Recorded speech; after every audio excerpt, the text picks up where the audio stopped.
Okay. So we started our birthing time it was about 10 or 11 o'clock. We had just gone to bed, and I had just started falling asleep and had noticed that, something was happening.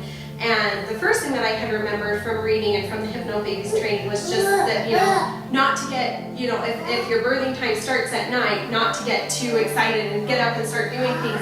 So I just tried to, get as much rest as I could, because I knew that I was going to need that rest. And so that's exactly what we did. I just let him sleep, and I slept through that until around 3:30 in the morning. It was getting a little bit more intense, and I knew that we needed to use some of our Hypnobabies tools. And so that's when we got up and we put on a CD. Did we put on the relaxation one first, or did we put on the deepening one? I think we put on the deepening. The deepening was the one I used most in those morning hours. Because I actually kind of started to get things ready, and you were listening to that for a while. So we were able to use that, and we used a lot of our different positionings. I really loved being on the birth ball and leaning over on my bed with using a pillow, and so we did that for quite a time. And I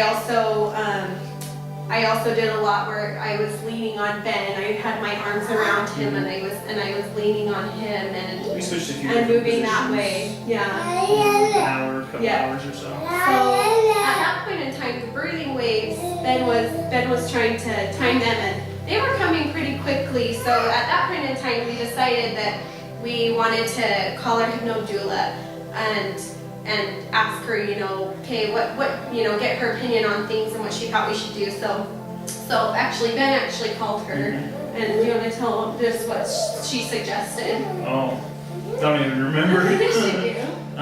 She said try some different. Well, yeah, I think she said try going for a walk, try, just doing some normal things, normal activities, don't get too excited. And if things increase, then call over and she even suggested, try some different positional kind of things. So just to switch from what we were doing before, so we decided, okay, let's take a shower, let's see if that, changes anything. So after we did that, things slowed down a little bit. And another thing that she also recommended is try to get some rest, try to go back to bed, try to get some rest. And that was really nice, because we were going to need that, and that kind of helped to calm us down a little bit, get us refocused. And so at that point in time, we went back to bed, and it was kind of interesting because I was sleeping, and at the same time, I knew that I was having birthing waves. About every 20 minutes, I kind of wake up and peer at the clock, and yes, I was. And so anyways, so I would just kind of use a lot of the relaxation, peace cues and releasing into those pressure waves. And so that was really good. And the morning rolled around, and at that point in time, we kind of decided, okay, this is really it, because you kind of have that question of, will we know if this is a real day? And so, as we went along, we kind of figured out, okay, this was really it. So at that point in time, we decided to call into the midwives.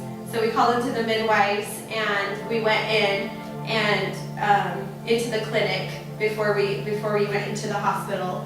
And so she checked me, and I on our birthing plan before, I had requested that I didn't want to know my progress unless I asked. And so I did ask to know my progress, and she said we were between a 6.5 and 7. So I was really, really happy, because we wanted to labor as long as we could at home before we went in. And so